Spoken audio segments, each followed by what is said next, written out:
प्रशांत किशोर की जनसुराज पार्टी ने बिहार विधानसभा चुनाव के लिए अपनी दूसरी उम्मीदवार सूची जारी कर दी, जिसमें कुल 65 नाम शामिल हैं।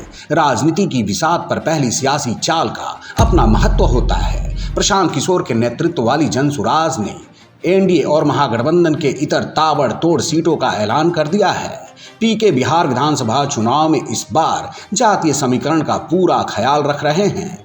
पिछड़ा, अति पिछड़ा, अनुसूचित जाति, अनुसूचित जनजाति, अल्पसंख्यकों को बड़ी संख्या में टिकट देकर पीके सत्तारूढ़ दल के साथ साथ विपक्षी महागठबंधन खेमे की भी मुश्किल बढ़ा रहे हैं। जनसुराज ने उम्मीदवारों की 2 लिस्ट में कुल 116 कैंडिडेट की सूची जारी कर दिया है। पार्टी ने इस बार नया प्रयोग करते हुए सामान्य सीट पर भी एससी कैंडिडेट को उतारा है। पार्टी ने यह प्रयोग कहीं और नहीं बल्कि सीएम नीतीश कुमार के गृह क्षेत्र हरनौत में किया है। यहां से जनसुराज ने कमलेश पासवान को मैदान में उतारा है। पीके की दूसरी लिस्ट में 19 रिजर्व सीट है, जबकि 46 जनरल है।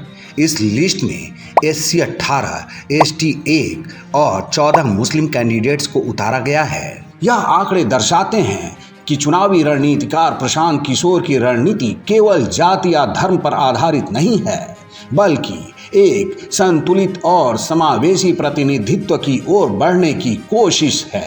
पीके का यह फॉर्मूला बिहार की पारंपरिक राजनीति को चुनौती देने वाला लग रहा है। इस लिहाज से अब तक सामने आई दोनों लिस्ट का निचोड़ यह है कि जेडीयू और आरजेडी पीके के सीधे निशाने पर हैं। बिहार में सबसे बड़ी आबादी अति पिछड़ा समाज की है और मैंने मंच से घोषणा की है कि 70 अति पिछड़ा समाज के लोग चुनाव इस बार जनसुराज की व्यवस्था से लड़ेंगे। 91 में 31 अति पिछड़ा समाज को भागीदारी दी गई है।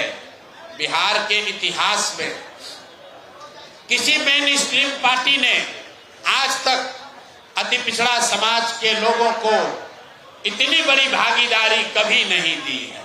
लोगों ने यहाँ सामाजिक न्याय का नारा लगाया है, जातियों की राजनीति की है, लेकिन आज तक किसी भी दल ने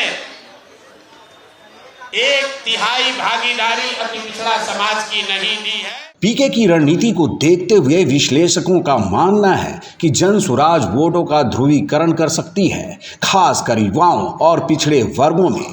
प्रशांत किशोर की रणनीतिक क्षमता, जो पहले कई चुनाव जीतने में सहायक रही, अब बिहार की सियासत को नया रंग दे सकती है। लेकिन क्या यह सूची बिहार की राजनीति में सुराज लाएगी? आने वाले महीने इसका जवाब देंगे।